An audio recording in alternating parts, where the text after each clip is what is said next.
आनंदपुर नाम के गांव में राजू नाम का एक लड़का रहता था। वो बहुत ही आलसी था, किसी भी काम में मन नहीं लगाता था, बस घर में बैठ के खा पी के मजे से रहता था। उसके माँ बाप बहुत मेहनती थे, घर में गरीबी होने के कारण उन्हें काम करना पड़ता था। अरे राजू, थोड़ा काम भी कर लिया करो, ऐसे बैठकर कब तक खाओगे? जब तक हम कमा रहे हैं तब तक घर में खाना मिलेगा, लेकिन जब हम कमा नहीं पाएंगे तब घर में खाने के लाले पड़ जाएंगे। अरे माँ, मैं जब कमाऊंगा तब तुम्हें कुछ करने की जरूरत नहीं पड़ेगी। राजू की बात सुनकर माँ बाप हताश होकर वहां से चले जाते हैं, मगर राजू को इस बात का कोई पछतावा नहीं होता। अरे इस राजू का क्या करे, हम कुछ भी नहीं सुनता। हमें ही कुछ करना होगा। मुझे एक अच्छा विचार आया है। अगर हम काम पर ना जाके घर पे ही बैठे तो खाने के लाले पड़ जाएंगे और शायद इससे उसे कुछ समझ आ जाए। करके देखते हैं, लेकिन क्या पता उसका नतीजा क्या होगा।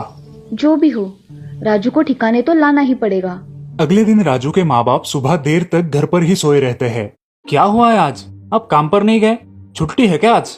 नहीं बेटा, अब हम थक गए हैं, ये काम वाम हमसे नहीं होता, जो होगा वो देखा जाएगा। अरे माँ, ये पिताजी क्या बात कर रहे हैं? तुम कुछ समझाओ इन्हें। अगर वो नहीं कमाएंगे तो हम खाएंगे क्या?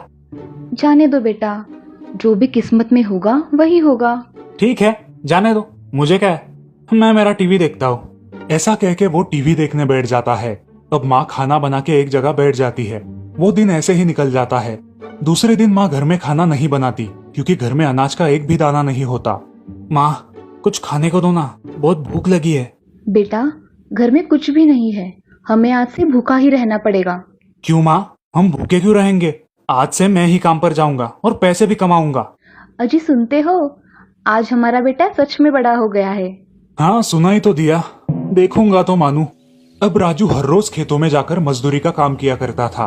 वो किसी भी राह चलते आदमी की मदद कर देता। अब वो बहुत मेहनत करता है और बहुत पैसे भी कमाता है। अब उसके परिवार के खाने के लाले नहीं पड़ते थे। ऐसे ही एक दिन राजू शाम को खेतों से घर लौटते समय उसे देर हो जाती है और रास्ते में एक बूढ़ा आदमी बहुत ही थका हुआ नजर आता है। उसके पास 3-4 पेटियां होती है। अरे बाबा, क्या हुआ है? आपकी कुछ मदद कर दूं मैं? बेटा, इस बुढ़ापे में इतना भारी सामान उठाया नहीं जाता, बड़ी मेहरबानी होगी अगर तुम मुझे मदद कर दो। इसमें मेहरबानी की क्या बात है, अभी कर देता हूँ। ऐसा बोल के राजू उनका सामान सिर पर उठाकर उनके घर ले जाता है। धन्यवाद बेटा, तुमने मेरी बहुत मदद की है। ये लो, तुम्हारे लिए। मुझे अब इसकी कोई जरूरत नहीं, इसे तुम ले जाओ। और हाँ, ये पेटी कोई साधारण पेटी नहीं है, जादुई पेटी है। इससे तुम जो भी मांगोगे ये तुम्हें दे देगी, मगर मांगा हुआ मिलने के बाद तुरंत इसे बंद कर देना। ठीक है बाबा। ऐसा कह के राजू वो पेटी लेके अपने घर जाता है और अपने माँ बाप को इसके बारे में बताता है। उन्हें इस पर विश्वास ही नहीं होता कि कोई पेटी भी कुछ दे सकती है। राजू वो पेटी आगे रखकर उससे कुछ खाने की चीजें मांगता है। हे जादुई पेटी, मुझे मीठे पकवान और खाना दे दो। तभी पेटी का दरवाजा खुलता है और मीठे पकवान के साथ खाना बाहर आता है। ये सब देखकर राजू और उसके माता पिता बहुत खुश हो जाते हैं। राजू उस पेटी का दरवाजा बंद कर देता है और वो खाना खा के रात में सो जाते हैं। अब राजू उस जादुई पेटी का इस्तेमाल रोज करने लगा। वो उस पेटी से अनाज की बोरियां मांगता और गांव में जाकर उन्हें बेचता। ऐसे ही धीरे धीरे वो लोग अमीर बन गए। उनके गांव में एक चोर रहता था जिसका नाम था वीरू। वो राजू की तरक्की देखकर दंग रह गया था और इसीलिए वो राजू पर नजर रखने लगा था। एक दिन वो राजू के पीछे पीछे उसके घर आया और छुपके से उसकी खिड़की में से झांक कर देखने लगा। हे जादुई पेटी, मुझे 4 बोरी चावल दो। ऐसा कहते ही पेटी में से 4 बोरी चावल आते हैं। वीरू ये सब देख लेता है और उसी रात छुपके से राजू के घर से वो पेटी चुराकर अपने घर ले जाता है। हे जादुई पेटी, तुम मुझे ढेर सारे सोने के सिक्के दे दो।